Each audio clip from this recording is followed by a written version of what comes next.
महीने के बीच में हम लोगों का माँ के गर्भ में शरीर रहता है, उसको लंबे चलने का उतना है भी नहीं, शरीर लंबा काम नहीं करेगा।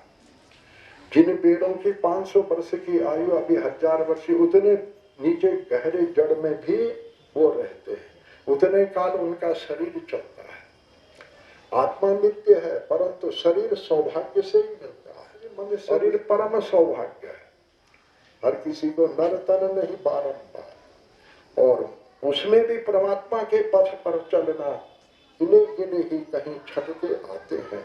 मनुष्याणाम शास्त्रेषु कश्चित् यतति सिद्धये यततामपि सिद्धानां कश्चिन् मां वेति तत्ततः।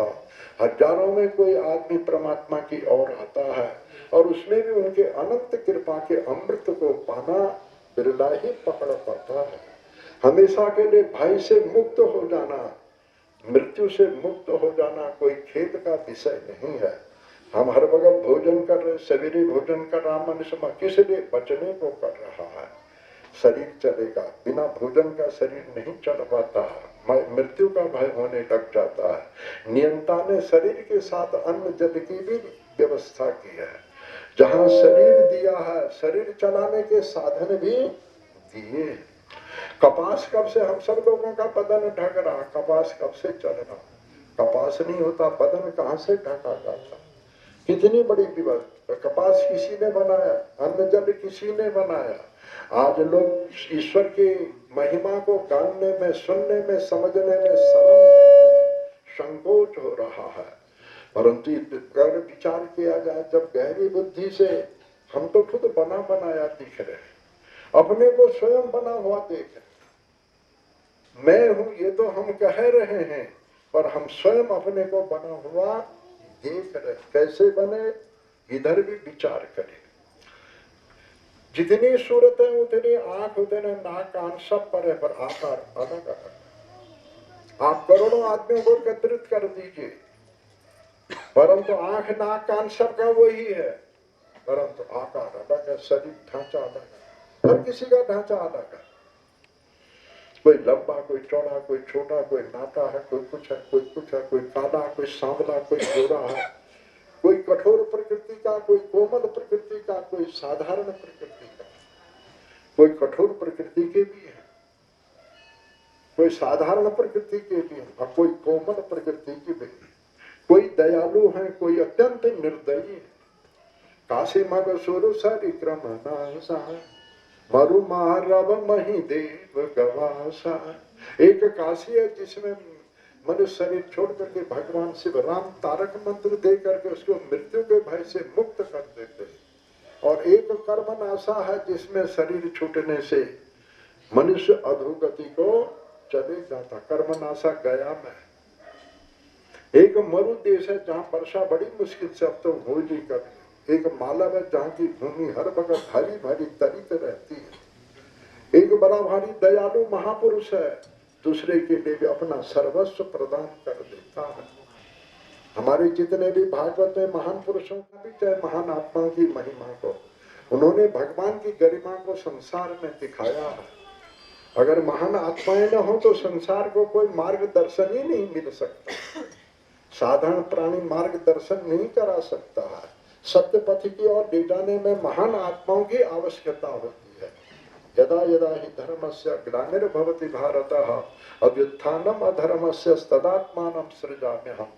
अधर्म स्वाभाविक है, पाप की प्रवृत्तियां स्वतः होती हैं और पुण्य की ओर जाना पड़ता। पाप करने की कोई शिक्षा नहीं देता, स्वतः प्रवृत्ति होती है। पर पुण्य करने के लिए हमें मार्ग की ओर बढ़ना पड़ता है। पतन के लिए कोई मार्ग नहीं है। पानी नीचे अपना आप गिर रहा है, अपना आप बह रहा है, परंतु ऊपर खींचने को अभी आप कोसी में देखो, मटेला में कितने बड़े बड़े विशाल यंत्र करोड़ों के आए हैं, और वहां पर कितने लोहे के विशाल पाइपों के द्वारा विद्युत तेज से पानी ऊपर चढ़ रहा है। कितने परिश्रम से ऊपर चढ़ रहा है। नीचे जाने को कोई परिश्रम नहीं, अपने आप बह रहा है। अज्ञान और पतन की ओर जाना सरल होता, कल्याण और उत्थान और दिव्य सुख की ओर आना कठिन होता है। इन्हें किन्हें भगवत इस समय 1 अरब 35 करोड़ भारत की जनता में एक राष्ट्रपति बैठा है, एक प्रधानमंत्री बैठा है, वो भी 5-5 वर्ष के, लंबा समय उनका भी नहीं है। लगा दी क्या ईश्वर परमात्मा को आज मनुष्य भगवान के पथ को बहुत हल्का समझता है। हमारी नई पीढ़ी को इधर आंखें खोलनी पड़ेगी। अंग्रेजी शिक्षा केवल भौतिक भोग के भूत की शिक्षा देता है। ईश्वर की अनुपम कृपा, आत्मा को नित्यवत समझाना और ईश्वर के अमृत को पकड़ना, ईश्वर की रचना का अनुसंधान करना, ये शिक्षा बहुत कमजोर है। हमारे भागवत रामायण जितने भी वेद वेदांत दिव्य शास्त्र हैं, इनमें बहुत गंभीर गूढ़ और अनंत कृपा का विषय है। क्षणिक कृपा का नहीं है, अनंत कृपा का है। और ये जितने सिद्धांतवादी हैं, इनमें क्षणिक सुख का सिद्धांत है, लंबा सुख का मार्ग ही नहीं है। कष्टम को हम कुतुमायाता को में जननी को में ताता, कष्टम को हम कुतुमायाता को में जननी को में ताता। मैं कौन हूँ, कुत आयाता, कहाँ से आया हूँ, किस लिए आया हूँ। आज हम कोई 50, 60, 70, 71, इसके पूर्व 9 महीना केवल माँ के गर्भ में जीवात्मा को शरीर बनने में लगा। उसके पूर्व कहाँ था। आत्मा की कोई आयु नहीं है, शरीर की आयु है। अगर हम आयु गिनते हैं तो शरीर की आयु है, आत्मा तो सनातन है। अजो नित्य शाश्वतो यं पुराणो न हन्यते हन्य माने शरीरे, अजो नित्य शाश्वतो यं पुराणो न हन्यते हन्य माने शरीरे। शरीर निकल जाता पर आत्मा को शरीर अजर अमर भी बनाता है, और शरीर का दुरुपयोग हुआ तो आत्मा को अधोगति में भी ले जाता है। हमारे शास्त्र बहुत लंबा नक्शा समझा रहे, यथार्थ समझा रहे। श्रीमद् भागवत में व्यास देव जब बंधन कर रहे हैं, धर्म प्रोदित कैतवोत्र परमो निर्मत्सराणाम सदाम वेद्यं वा सम्मत्र वस्तु शिवदं तापत्रयोन्मूलनम् श्रीमद् भागवते महामुनि कृते किं वा परेरीश्वरः सद्यो हृदयवर्ध्यते प्रकृतिभिः शुश्रूषित तत्क्षणः। धर्म प्रोजित, धर्म धारणा धर्म मिथ्याहो। जो प्रकृति को धारण करता, शरीर को धारण करता, आत्मा को धारण करता, पदार्थों को धारण करता, ज्ञान को धारण करता, सूर्य चंद्रमा पृथ्वी अनंत पदार्थों को धारण करता है, धारणा धर्म मिथ्या हो, उसको धर्म कहा जाता है। जब उसकी अवहेलना होती है, उसको तुच्छ समझा जाता है, जो असली रक्षक है उसकी जब हम कोई परवाह नहीं करते हैं, तो ईश्वर को अपना स्वरूप प्रकट भी करना पड़ता। भागवत में निष्कपट योगी राज सुखदेव जी अभी कथा परीक्षित को कह रहे, प्रसंग कल तक आया था। धर्म प्रोदित कैतवोत्र परमो निर्मत्सराणाम सताम वेद्यं वा सम्मत्र वस्तु शिवदं तापत्रयोन्मूलनम्। हम किसी पंडित जी से पाठ करवाते हैं, कहते हैं महाराज मेरा कष्ट कट जाए, कष्ट कट जाए कहते हैं, कष्ट कट जाए, कट के उग भी जाता है। परंतु वो कह रहे हैं धर्म प्रोदित कैतवोत्र परमो निर्मत्सराणाम सदाम वेद्यं वा सम्मत्र वस्तु शिवदं तापत्रयोन्मूलनम्। उन्मूलन, जितने भी ताप हैं, आदि भौतिक, आदि दैविक, आध्यात्मिक, उनका उन्मूलन माने जड़ से उखाड़ करके फेंक। उन्मूलन, काटना ने काट के तो जम भी जा रहा है, कष्ट कट के फिर खड़ा भी हो जाता है। मेरा नहीं, हम तुम्हारे जितने ताप हैं सबका उन्मूलन उखाड़ के फेंक दें। श्रीमद् भागवते महानिर्योगी विशुद्ध आत्माओं का निष्कपट और सच्ची आत्मा से वर्णन है। परंतु संस्कार से इन शब्दों को सुनने का भी सौभाग्य मिलता है। करोड़ों जन्म निकल चुके हैं, हमेशा गर्भ में जब प्राणी आता, कपिल देव अपनी माँ देवहूति को कह रहे हैं महाराज अब की बार मुझे बाहर निकालो, और मैं ऐसा यत्न करूंगा आपके चरणार बिंदों को पकड़ करके फिर ये यंत्रणा में, इन दारुण कष्टों में फिर आने का मार्ग नहीं बनाऊंगा। बाहर आता है, बुद्धि एकदम बिगड़ जाती, कठिन कुसंग कुपंथ कराला। मनुष्य को कल्याण की ओर ले जाने वाले नहीं है। वो दरे ने देखा सब ऐसे ही है, खाओ पियो मौज उड़ाओ, खाओ कमाओ मौज उड़ाओ। मौज भी कहाँ से, मौज उड़ाने को भी संस्कार चाहिए, सभी थोड़ी मौज उड़ा सकते हैं। बोल दिया मौज उड़ाना, मौज उड़ाने को भी संस्कार चाहिए, तभी मौज उड़ा सकता है। ऐसे कैसे सब मौज उड़ा सकेंगे। धर्म प्रोचित कैतवत्र परमं निर्मत्सराणां सतां वैद्यं वासं मत्र वस्तु शिवदं तापत्रयोन्मूलनम।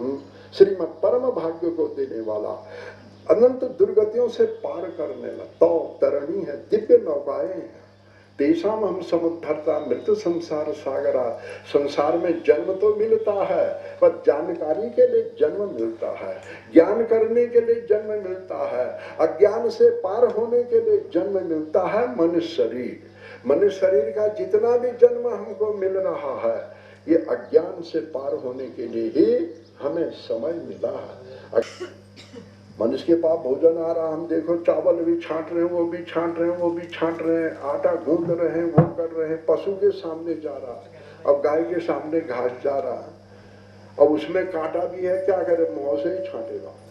कांटा भी है, मुंह से ही छांटे, मैंने छांट रहा, बीन रहा, चल रहा, चलनी से कूड़ा करकट फेंक, सोपा से बाहर कर दे रहा, तब हम छांटे। जब हम अन्न को छांट के खा रहे हैं, तो संसार में भी छट के समझना पड़ेगा। सब चीज ऐसे नहीं है, ज्वार आटा भी छान रहा, साग बना रहा, गाय के सामने वैसे फेंक दे रहे, पशुओं के सामने वैसे फेंक दे रहे, और अपना बारीक करके, छान करके, बील करके, छिल करके, बारीक बना करके, भून करके, नमक डाल करके, जीरा डाल करके, तेल घी डाल करके, चटपटा बना करके खा रहे। लो वो गोर बाछड़े में जन को चटर वटर। अगर इतने साधन से हमने ऊंची वस्तु नहीं पकड़ी, तो फिर सर्व ये वही केवल बोझ ही बोझ बोगा। बस वो चाहे अपने को बड़ा बहादुर, बड़ा समझदार समझे, समझ ले, वस्तु तस्तु में वो धोखे में प्रकृति की तो, और उसका भी समय टंगा। इतना आभूषण कौन पहन रहा है? कोई कुत्ते को भी पहना रहा क्या? न था तो कुत्ते तो घरों में भी आज बड़े ठाड़ से खा रहे हैं कहीं कहीं, उसको भी पहना रहा कोई। मनुष्य पहना, देवियां पहन रही, थोड़ा थोड़ा कहीं मूर्तियों को पहना रखा। आजकल देवियां बनी है भगवती, थोड़ा थोड़ा उनके नाक में। पहले हाथियों को भी पढ़ाया जा रहा, पहनाते थे राजाओं के हाथी और घोड़े, बड़े बड़े राजा के हाथी घोड़े भी। परंतु मनुष्य में वो दूसरी बात है। मणिमान्य का मुकुता छवि जैसी, अहि गिर गज झिर सोहन तैसी। मणिमाणिक छवियां जो मनुष्य के शरीर में शोभा देता है, वो और जगह नहीं देते। तैसे यीशु का भी कविता बुध कहीं, उपजही अनत अनत छवि लही। ऐसे हमको ईश्वर को पकड़ने का एक स्वर्णावसर मिला है। प्रकृति बोलती मैं तुमको ऊंची धरोहर दे रही हूं, तुम मेरे नियंताक्ष भी नाता जोड़ो, नहीं तो धोखे खाओगे। मन पचित है अवसर बीते, मन पचित है अवसर बीते। दुर्लभ देह पाय हरिपद भज, करम वचन अरुहिते। हृदय से करम वचन अरुहिते। दुर्लभ शरीरम दुर्लभम मानुषम देवम, ये सभी बोल रहे हैं। अभी देख रहे हम कितने वर्षों से इस नगरी में चल रहे हैं, आज पुरानी सूरतें इन्हें गिने कहीं नजर आ रही। सब भी नहीं सकता, जवाब तो रहा दूर, वहां के प्रश्नों को समझ भी नहीं सकता है। ऐसे ईश्वर के वास्तविकता को समझना हर किसी के बस की बात है भी नहीं। पर फिर भी संतों ने लाए, बैठो आओ जाओ, बुला रहे हैं, जाओ नहीं कह रहे हैं, आओ। भगवान भी बुला, मामेकम शरणं व्रज, सबको बुला ही रहे। विभीषण राम की शरण में आ रहा है, उन्होंने कहा जानी न जाए निशिचर माया, काम रूप के ही कारण आवा। ये भेद लेने सटम नहीं, आ तो गया, आओ। यदि वह रावण स्वयं, अगर रावण भी अहंकार को छोड़ करके मेरी शरण में आता है, उसके लिए मेरा कृपा का प्रसाद खुला है। औरों की तो क्या बात है। यदि वह रावण स्वयं, आओ बुला रहा हो, जाओ नहीं कह रहा है। ईश्वर का द्वार सब ही सुलभ, सब दिन सब देशा, सेवत सादर समन कलेशा। मनन करिए महाराज, थोड़ा हमें विजय करना है, समय टंगा है। मन मौजी यहाँ नहीं रह सकते हैं, मन मौजी हम रह नहीं सकते। अभी चक्र तो ये भी है, क्या करें? आज मनुष्य अपने लिए बड़ी बड़ी सुविधाएं बना रहा है। आज नए मकानों को देखे, इतनी सुविधा है, पर काल भगवान उसमें लंबा रहने ही नहीं दे रहा। कोई तो बनाते बनाते ही बहुत से ऐसे भी दृश्य गृह प्रवेश के दिन ही विदा हो गए। भवन चमक रहे हैं महाराज, बधाई बधाई बधाई बधाई, भल मकान बना रक्त में, बधाई जो तुम हाय भले शोभा जनक है रो। महाराज राती को टक निकाले। ये एक जगह नहीं, बहुतों जगहों के दृश्य, कोई बनावटी बातें नहीं है। बनावटी बोल के क्या मिलेगा? काल पर भी चले, उधर भी नजर डालनी है। कालम व्यालम होगा, काल का भी चेंज, इसलिए हम सदुपयोग करेंगे। जब आदमी के पास थोड़ा समय है, मनी सुधार के कर लो। परीक्षार्थी को 3 घंटे का पर्चा मिलता, 15 मिनट शेष रह जाते हैं। भाई जो कुछ गलतियां सुधारो, 15 मिनट और है, तुम्हारे पुस्तक पर काफियां छिन जाएंगे, फिर तुम यहाँ मन मौजी नहीं बैठ सकते हो। परीक्षा का भी समय टंगा है। चतुर विद्यार्थी 15 मिनट में ही कदू गड़बड़ हरो, कदू विसर्ग, कदू के कर राखो, कदू के कर राखा, उसको 15 मिनट में ही सुधार देता। बोले महाराज, ऐसे विवेक को जगह देना पड़ेगा। दुर्लभम मानुषम दे, हम शरीर को सजा रहे हैं, खूब श्रृंगार कर रहे हैं। वो कह रहा है सजा मेरे के पकौड़े तुम्हें लिए खड़े हैं, मेरे को सजा के क्या हासिल कर रहे हो? गंवा रहे हो कि पकड़ रहे हो? तुम गंवा रहे हो, शरीर को सजा के गंवा रहे हो, पकड़ नहीं रहे हो। शरीर भी बोल रहा तुम मेरे को गंवा रहे हो, मेरे से जो सिद्ध होना है वो तुम पकड़ नहीं पा रहे। संत महापुरुष आ रहे हैं, अच्छा हम तुमको बड़ी ऊंची चीज दे रहे हैं। यम लब्धा चा परम लाभम मन्यते नाधिकम ततः यस्मिन् स्थितो न दुःखी गुरुणा विचल्यते।